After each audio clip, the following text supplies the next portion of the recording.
दोस्तों बहुत से लोगों को इस चीज़ में मसला होता है कि हम एक्सेल के अंदर मल्टीप्लाई और डिवाइड का फार्मूला कैसे लगाएं। डिवाइड का साइन तो हमारे कीबोर्ड में मौजूद नहीं है या मल्टीप्लाई का साइन हमारे कीबोर्ड में मौजूद नहीं है, तो भाई इसमें इतना मसला नहीं है। मैं अभी आपको करके दिखाती हूँ।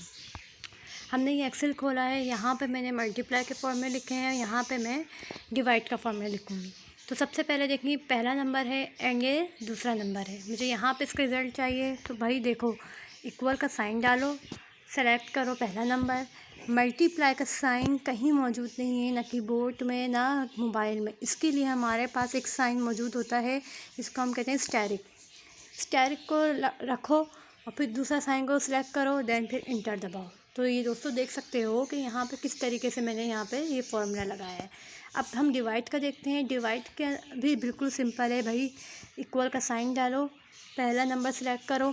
डिवाइड का साइन कहीं पे भी मौजूद नहीं है आपको कीबोर्ड में, तो आपको इसके लिए क्या करना है, ये स्लैश आपको दिख रहा होगा, इस स्लैश को आपको लगाना है। ये स्लैश हमारा डिवाइड है, फिर सेकंड नंबर को सिलेक्ट करके फिर एंटर। तो ये देख सकते हो।